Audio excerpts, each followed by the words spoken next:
Shalom, bienvenidos a esta semana a la tertulia de Radio Sefarat.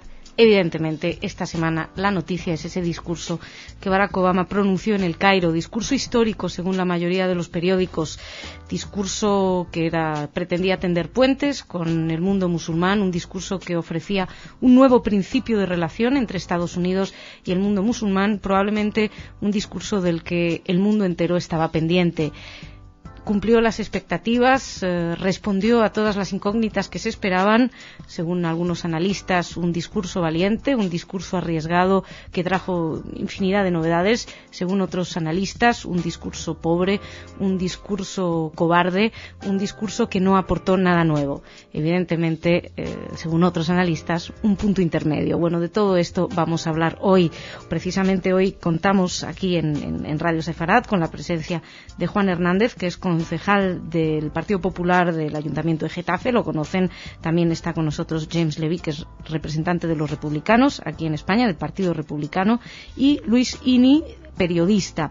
Antes de darles la palabra a los invitados, yo tengo que confesar, bueno, no confieso, es un discurso que, hablando de las reacciones que ha provocado, por lo menos en España, es curioso, esta mañana todo el mundo se debatía y discutía profundamente sobre si en la época de Al-Ándalus había habido una buena coexistencia o no entre musulmanes, cristianos y judíos, que parece que es lo que más ha llamado la atención del discurso de Barack Obama, que por cierto dijo que había una gran convivencia en épocas de la Inquisición. Probablemente fue un pequeño error histórico, como otro error que pudimos ver fue mencionar que según el Corán, quien salva una vida salva a la humanidad entera, cuando es una cita del Talmud. Pero al margen de estos errores históricos, hay un fondo en este discurso y hay una forma. Quisiéramos entrar a analizar esto. El final del discurso de Barack Obama, lo tengo aquí, yo les leo, dice, lo tengo aquí, como es largo, no lo estoy encontrando, pero ahora mismo aquí sí que lo tengo, habla de los pueblos del mundo pueden vivir juntos y en paz. Suena ligeramente al Imagine de John Lennon, pero tal vez ese Imagine de John Lennon sea posible. Y por haber hablado de John Lennon, tengo junto a mí a Juan, que tiene una camiseta de los Beatles, y eres el primero, Juan, te doy la bienvenida. Y si tuvieras que puntuar este discurso del 1 al 10, ¿qué nota le ponías? Bueno, en primera instancia, gracias, Mansa, por acogerme de nuevo aquí en Radio Sefarat. Encantado, como siempre. Y al poner una nota al discurso, con todos los matices a favor y en contra, le daría un 6. Le daría un 6. Ahora explicaremos por qué. Bueno, pues ahora entraremos en ello, en un 6. Luis, en tu opinión. No quiero poner una nota, me parece, con perdón, es frivolizar un poco, ¿no? Sí, por supuesto, es como decir quién fue el mejor pintor de la historia, no es un concurso, no es un campeonato, a ver quién lo hace mejor, ¿no? Todos aportan, y creo que en ese sentido el aporte de Obama es muy interesante. Plantea los temas, los pone sobre la mesa, los matices son discutibles. Voy a agregar uno: hay quien discute que lo hizo en un país que es aliado de Estados Unidos, pero en donde la democracia de la que él habla en su discurso no está precisamente en sus albores. Uh-huh. Difícil hablar de democracia en el mundo musulmán, mismo que él lo menciona en el discurso, pero eso estoy hablando. Incluso había un representante de la oposición en el salón de esta universidad. Pero bueno, hay críticas dentro del Cairo. O sea, yo creo que es lógico, no se puede contentar a todo el mundo. Eso es Sin embargo, este discurso, clarísimo. si escuchabas los analistas, por lo menos españoles de esta mañana, había contentado a todos. Los palestinos estaban encantados, los israelíes no terminaban de opinar, el mundo musulmán le parecía genial, todo el mundo estaba muy contento. Y James... No, todo el mundo no está muy contento. No, bueno, pero todo el mundo está muy contento. Hezbollah no está muy contento. Bueno, por ejemplo, Irán tampoco está muy contento. Pero daba la impresión, según los análisis, yo insisto, estoy hablando de los analistas de esta mañana, como que había intentado contentar a todo el mundo. Le quiero preguntar a James si este discurso que pretende contentar a todo el mundo no es una manera de no contentar a nadie al final. Bueno, de antemano quiero decir gracias por invitarme a esta casa y pedir disculpas por mi acento horrible, pero si la gente me entiende, estoy encantado de estar aquí hoy. Yo personalmente no estoy muy contento con este viaje. Yo no voy a caer en lo tópico, a criticar al presidente de perspectiva más extrema de posicionamiento republicano. No, eso no lo voy a hacer. Pero hay elementos en en este viaje y otros viajes del presidente Obama de pedir disculpas por parte de Estados Unidos, que él no está autorizado a hacer esta petición de disculpas. Era bastante ridículo, por ejemplo, como he comentado aquí mismo, estar en Egipto, que es un otro dictador, Mubarak, que es que está preparando su hijo para ser el siguiente dictador, de único líder de Egipto que tenía coraje, Sadat, después de de asesinato de Sadat por parte de los extremistas. De sitio, ¿qué país árabe es una democracia? Bueno, vaya, solo hay uno, es Irak.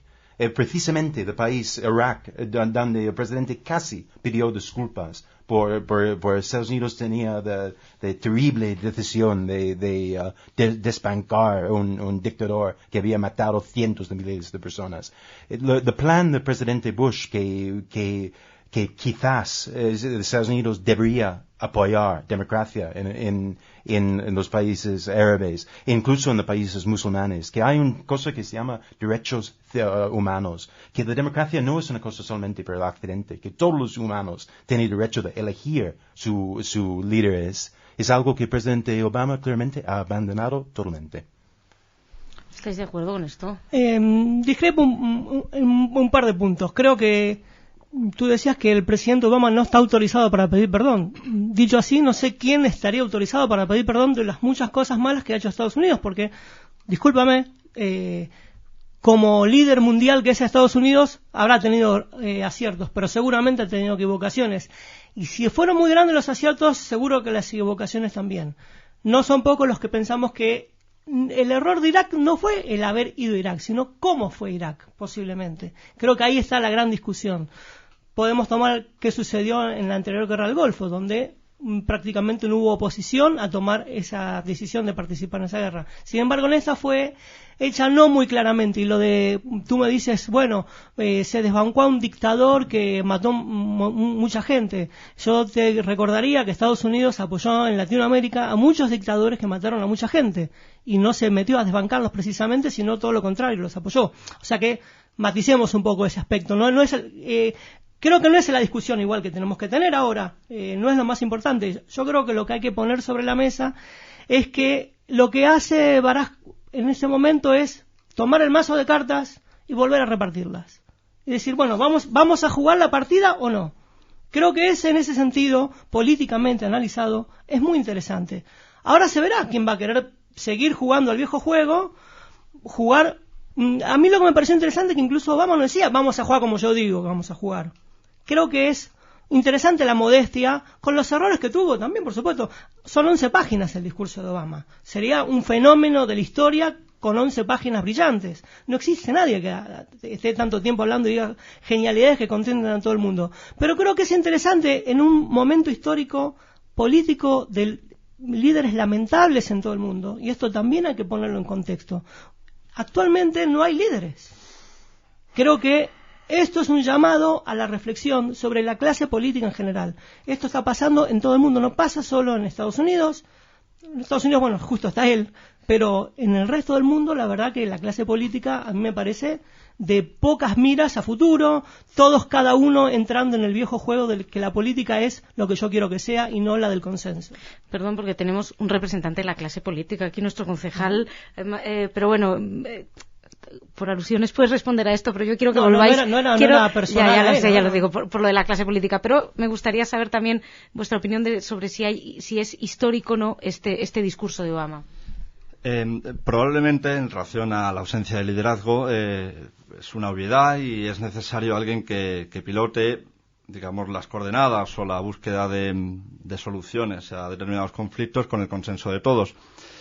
Pero esto que Obama está encabezando desde el 4 de noviembre, día que fue elegido, no debe confundirse con este falso mesianismo, porque ya sabemos dónde acabamos con los falsos profetas que nos dicen una cosa, intentar cambiar el mundo muy rápido y hay que ir despacio. ¿En quién piensas cuando hablas en falso? O sea, ¿estás pensando en alguna figura en especial? No, estoy hablando en términos generales de intentar solucionar por la vía rápida un problema enquistado desde hace décadas y que lógicamente una persona no se puede arrogar. No está mal, por eso daba en mi aprobado, que apueste por la paz. Porque eso es una credencial inicial que le hace, le honra. Pero lógicamente todo esto tiene que ir acompañado de hechos. Y es la incógnita, es la gran duda que podemos tener todos, porque en su discurso se vislumbran detalles que inducen a tener miedo. Pero lógicamente no deja de ser un planteamiento iniciático. Hay que ver cómo se desarrolla. La gran apuesta es que ya hay una apuesta.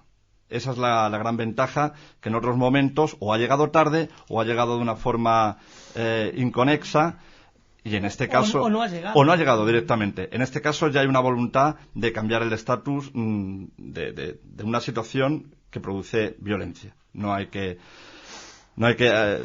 obviar este aspecto. Mira, nadie discuta de que el presidente Obama ha ganado la presidencia de Estados Unidos en una forma legítima, y por eso sí, por supuesto, tiene derecho de hablar como jefe de Estado de Estados Unidos. No quiere decir que no tiene este derecho. Pero su contrapartida en estos países no han ganado elecciones para estar donde están. Una gran parte de mi problema con este discurso es que esa parte de esto, lo que está sufriendo el mundo ahora mismo, relativismo moral, no es igual. Por ejemplo, Israel no es igual de Egipto. El líder de Israel, Netanyahu, por ejemplo, puede caer bien o mal, pero es legítimo como líder de gobierno de Israel. De esos países tienen, del resto de países árabes, sobre todo los países árabes, Indonesia y Malasia son pequeños, son excepciones importantes por la forma asiática de Islam. Pero de países árabes no tenemos contrapartida. El presidente de Estados Unidos puede sentarse con el presidente de Luxemburgo y tratar como iguales entre los dos. Un país enorme, un país muy pequeño, pero son iguales. ¿Por qué? Porque los dos son legítimos. A mí me molesta muchísimo que el presidente de Estados Unidos se sienta con dictadores y trate con ellos como iguales. No son. Me gustaba mucho más el puesto de presidente Bush, que era que estos países cambien, que ayudamos a cambiar esos países, que sea democracias y tenemos contrapartidos. Pero Musharraf es dictador y sin embargo se sentaba con él, era uno de sus mejores aliados en Asia, por ejemplo. Sí, y Mubarak y los demás. Pero y efectivamente, como comentaste antes, Estados Unidos ha echado muchos dictadores a lo largo de la historia. Uno de ellos era Adolf Hitler, por ejemplo. Y yo me pregunto, si presidente Obama fuera presidente de Estados Unidos en los años 40, yo imagino perfectamente que va en el papel de Chamberlain, que va de cumbre en Múnich y dice, hemos llegado a un acuerdo con los nazis. Y lo más importante es la paz. Y hay elementos de nazismo que no son tan mal. Por ejemplo, para mí es equivalente este diálogo con dictadores. Nadie ha pedido disculpas a los miles y miles de americanos que han matado a los extremistas en Islam a lo largo de estos años. De 11 de septiembre, ¿alguien ha pedido disculpas? Los que han matado a Estados Unidos a lo largo de estos decenas de años, ¿ha pedido disculpas a alguien? Y por ejemplo, nuestros soldados en la Segunda Guerra Mundial piden... No, yo no hablo de una guerra, ¿eh? Yo antes te mencioné el caso de América Latina, que no lo has tocado, por ejemplo, ahora. Bueno, no vayamos a la historia. Un día os invito para hablar exclusivamente de la historia de los Estados Unidos. Yo quiero aclarar algo. Yo entro en el discurso porque tú entras en ese discurso. Bien, pero queda aclarado. Queda aclarado, pero quiero decir, hablaremos prometo hacer un programa en el que hablemos de la historia de Estados Unidos y su relación con el mundo en general. Bueno, que sin duda es interesante. Pero yo quiero volver a Obama. Por eso discrepo con el discurso de él, porque yo en ese contexto es que no comparto como lo estás planteando. Yo propongo algo, un ejercicio de idealismo de qué significa el discurso hoy por hoy, sacando que es un presidente con el cual puedes o no estar de acuerdo. ¿Te parece que aporta o no aporta? ¿Es igual que no haberlo dicho? Por ejemplo, esto te lo pregunto a ti, que eres estadounidense también. Bueno, me quedo con tu pregunta y os pregunto a los tres. ¿Os parece que aporta? Yo creo más o menos entender en vuestras posturas que Luis para ti aporta mucho, Juan aporta en algunas cosas, en otras no tanto, y James veo que consideras que aporta más bien poco. Pero yo lo que quisiera preguntar, y hago referencia a un comentario que estaba haciendo antes Juan, decía, hay cosas que se vislumbran dentro del discurso que dan miedo. Dan miedo, yo creo haber entendido como una soterrada amenaza debajo de sus palabras que de alguna manera hablan de amistad, pero ¿entendéis que hay una amenaza de que si esto no se cumple puede haber más que palabras? Pero, perdón, se lo pregunto primero a Juan. No, sí. Pero no, es que no entiendo la miedo de que Estados Unidos amenaza. Es lo que estoy preguntando. Vosotros, Juan dijo que había algo como de miedo y pregunto si puede ser eso. Este miedo viene derivado de las dudas que provoca Obama al exigir un nivel de responsabilidad diferente al mundo árabe que a Israel. Porque de sus palabras yo deduzco desde luego que a Israel le está pidiendo hechos concretos. Hechos, y podemos hablar de colonos, etcétera. Y al mundo árabe simplemente le pide un cambio de actitud. Un cambio de actitud lo estamos teniendo con él, es lo que he dicho. El apostar por la paz, por intentar modificar una situación que no es la adecuada. Pero sabemos en qué está fallando el mundo árabe y quiénes son los responsables los terroristas. Sabemos quién es Hamás, quién es Irán, y hacia ellos no ha dirigido sus palabras concretamente. Y tendría que haber sido más explícito, más directo y contundente. Sí, comparto. De hecho, he leído declaraciones, no me acuerdo de qué entidad israelí, una representante, me acuerdo, una mujer que decía que por un lado le gustaba, o sea, como que tenía sentimientos encontrados con el discurso de Obama, que por un lado le parecía muy interesante el planteo que hacía, pero al mismo tiempo le daba un poco de miedo esa zona gris que planteaba con Irán y su posibilidad de tener capacidad de energía nuclear usada, comillas, positivamente, ¿no? ¿Hasta qué punto puede ser controlable una cuestión así? Sobre todo, esto unido a cuál es el discurso que tiene Irán con el tema de Israel, ¿no? Cuando llama a la desaparición de la entidad sionista, como se acostumbra decir en Irán. Estamos hablando de las respuestas que ha habido, por ejemplo, yo por lo que he leído en Irán, algo que se ha dicho en esta mesa, le piden no palabras sino hechos, por ejemplo. Por otro lado, Hezbollah dijo que el presidente de Estados Unidos no tiene por qué venir a sermonear al mundo musulmán sobre lo que hace o deja de hacer. Pero sin embargo, lo más preocupante es que jamás ha tenido un aplauso parcial a esto. Hay discrepancias entre navíos, sí, también discursos pero en ya contra. Cuando yo recibo una alabanza de Hamás, quizá me empieza a preocupar. Porque algo no he hecho bien. Sí, yo sabes que tengo también una cuestión complicada con eso, porque hay algo que podrá gustar o no, pero Hamás representa a mucha gente, pese a todo. ¿Qué hacemos con toda esa gente? Es complicado el tema. Yo obviamente creo que está claro cuál es mi decisión. Yo creo que Israel, por supuesto, tiene derecho a defenderse. Yo creo que Israel tiene una gran responsabilidad. Y creo que eso también es lo que se está planteando. Yo no estoy a favor de las colonias y los asentamientos. Claramente, nunca lo estuve ni lo estaré. Porque me parece que es algo que se hace no con una idea de construir. Creo que podemos coincidir en eso. Bueno, de construir sí, pero a lo mejor en otro sentido. No en el mismo sentido. Para el mundo de la construcción seguramente sí. Está mejor visto. Sí. Pero creo que a eso es a lo que apuntaba, y yo creo que Israel tiene que asumir esa responsabilidad. Eso está claro, o sea, así como Israel tiene sus reclamos, también tiene sus responsabilidades. En ese sentido, con respecto a lo que se dijo de Israel, Obama fue muy claro, dijo el pueblo palestino, la situación de los palestinos es intolerable y hay que hablar de dos estados que convivan en paz el uno frente al otro. Como dirían los argentinos, chocolate por la noticia. Es decir, esto tampoco es una gran novedad. A mí me da la impresión de que esto lo hemos escuchado en el discurso de Bush bastante claramente también anteriormente. Y pregunto primero a James como republicano. En ese sentido, yo creo que no puedes estar en desacuerdo con esa parte del discurso de Obama, o a lo mejor sí, pero a mí me da la impresión que incluso Bush llegó más lejos porque puso fechas. Hay temas que Estados Unidos no puede solucionar. Yo garantizo que llegamos al final de la época de Obama y no hay una solución del tema palestino en Israel. Lo que sí Perdona, ¿cuántos años le das a Obama? ¿4 u 8? No, lo más probable es tiene 8 años, ¿no? Tendría que fracasar tremendamente. Lo normal es que el presidente gane reelección. Y yo creo que es un hombre muy capaz y muy inteligente. Es lo más probable es que gane 8 veces, ¿no? Sobre todo si la economía se recupera.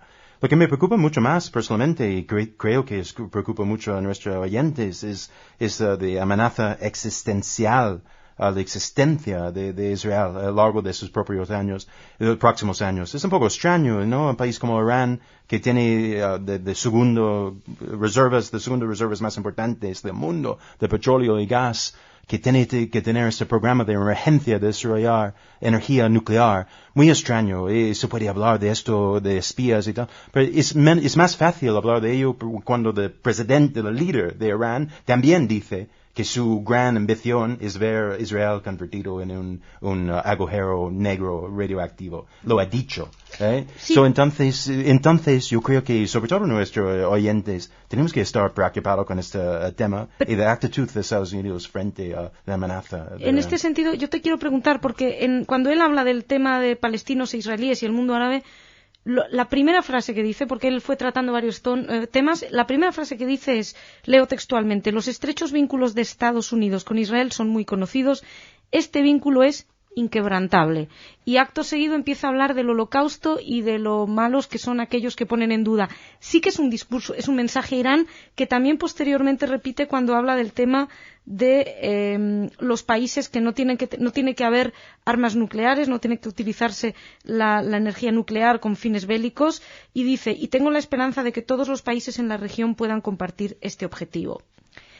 ¿Y qué pasa si el resto de los países no quieren compartir este objetivo? Esta es Sí, pero ya comparten el objetivo, destruir Israel. Eso es lo que comparten. Y toda su actividad a lo largo de los últimos 50 años están en esa dirección. Por eso esta equivalencia moral. No se puede sentarse con dictadores y comer y pasarlo bien y comparar. Mira, Israel aquí y vosotros ahí es igual. No es nada igual. ¿Y qué pasó en la Gaza? ¿Qué pasó en Gaza cuando Israel se retiraba de Gaza? ¿Qué pasó? Las iglesias, los centros judíos que había quemadas, todos quemadas, destruidos. Hoy en día, como empresario, ¿puedo ir a Arabia Saudí y llevar mi Biblia conmigo? No. ¿Por qué no exige más de estos otros países? Siempre exigir a Israel. Esas son palabras, y palabras peligrosas. Yo creo que ese discurso, al final, ha dado aliciente a los enemigos de la paz. No va a resultar en paz.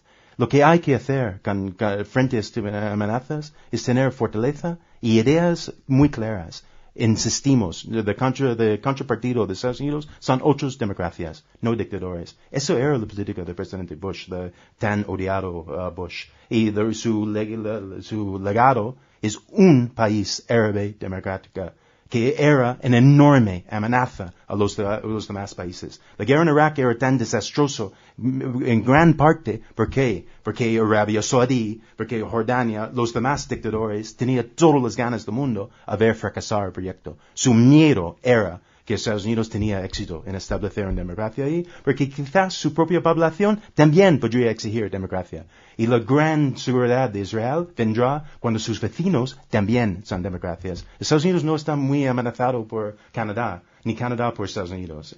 Eso sería el futuro para el Oriente Medio, para realmente realizar la paz. Yo a colación de lo que comenta James, ¿no? De la defensa de determinados valores, y hay que permanecer no rígido, sino tomar esa senda y defender la paz, la libertad y la justicia, y esto es un mandato que se le tiene que encomendar a cualquier ser humano. Por eso hay que leer, entiendo o quiero ver positivamente el discurso, el mensaje de Obama, que es un exhorto hacia el mundo árabe, porque el pedirle a Israel que luche por la paz cuando lleva 60 años haciéndolo, quizá a lo mejor tendría que haberlo matizado, haberlo recordado, pero durante 60 años el que ha estado intentando solucionar el conflicto realmente en Oriente Medio es Israel, y quien ha perdido la oportunidad, como el famoso dicho, siempre es el mundo árabe. Y quizá por esto Obama pues se lo recuerda precisamente a todos los países alrededor de Israel, que seriamente, está amenazado por Irán, esto no lo podemos obviar, y lógicamente no podemos llegar a ese extremo, a repetir el año 33, ¿no? Pero Israel siempre ha permanecido en ese camino, defendiéndose, luchando por su seguridad y su libertad, pero las apuestas de paz reales han venido por parte de Israel y nunca han llegado por parte del mundo árabe. Quizá es el momento. Quiero hacer una acotación a esto que se está comentando. Yo creo que el tema del momento en el que este discurso está realizado no es menor también. Hay que recordar que Obama no lleva ni 5 meses, creo, todavía al mando de los Estados Unidos. Asumió en enero, está por cumplirlos, justo creo, de hecho, el 4 creo que fue, ¿no? El 4 de enero. Acabo de cumplir 4 meses, de hecho, perdón, justo, estamos en el mes 5. No, 5. 5 meses. Bueno, creo que ahora dispone de un capital político que es de esperar, a menos que lo pueda hacer todo bien todo el tiempo, pueda ir un poco a la baja, al menos en su presencia internacional. No hablo del mercado interno de él, ¿verdad? Creo que era el momento para plantear esto que planteó. Entiendo el planteo de James y entiendo el planteo que se hace con el tema de la fortaleza. Creo que Obama, por una cuestión estratégica, empieza desde abajo. No empieza diciendo yo tengo razón y ya vamos a hacer todo. Tal vez en algún momento, no lo sabemos todavía en qué derrotero va a ir. No creo que tenga ese derrotero tampoco, no parece tener ese aspecto. Pero creo que como estrategia política no es mal empezar, muchachos, sentémonos y charlemos.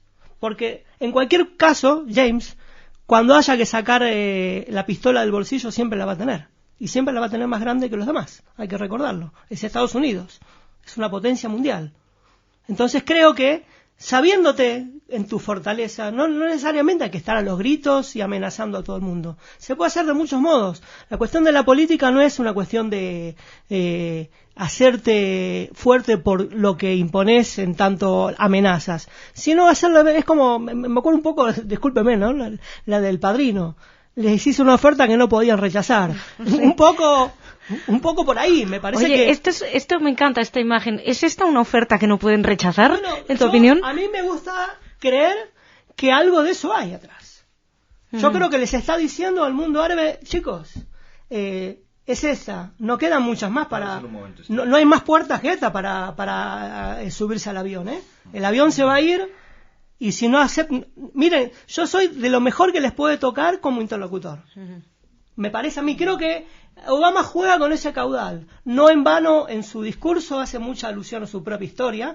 Todos sabemos que es mitad musulmana su familia. Él mismo vivió en Indonesia y se crió y estudió en escuelas musulmanas. Creo que puede representar un interlocutor muy interesante, realmente, y con mucho beneficio para todos.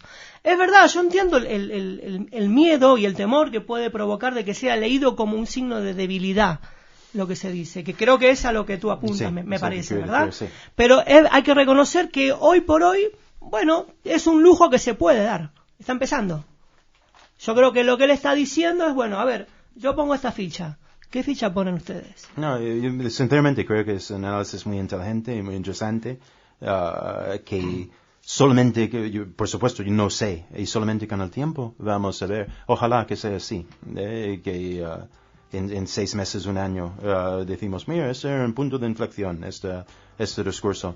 Yo sí voy a decir que en estos meses, por ser justo, que el presidente Obama no ha sido nada débil. Nadie puede decir que ha sido débil en la lucha, en mi opinión, en la lucha contra terrorismo, aunque en ese discurso, por supuesto, no mencionaba la palabra terrorismo. Pero quiero decir, por ejemplo, en la lucha en Pakistán, en este momento, Estados Unidos está haciendo enormes esfuerzos ahí. En Afganistán, perdón. No, en Pakistán también. Desde aviones están pasando cosas que desafortunadamente incluso gente inocente a veces son víctimas de acciones bélicas de Estados Unidos ahí. Pero lo que quiero decir es que no ha sido débil, no ha temblado la mano en utilizar la fuerza de Estados Unidos. So, espero que sea así.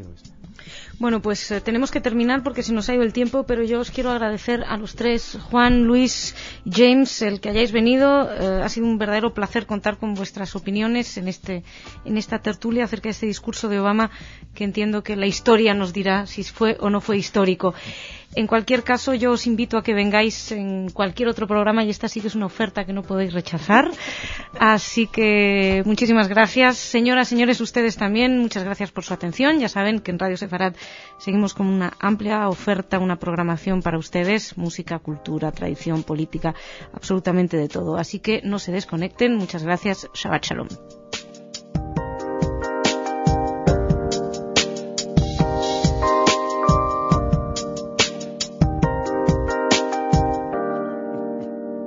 Thank you.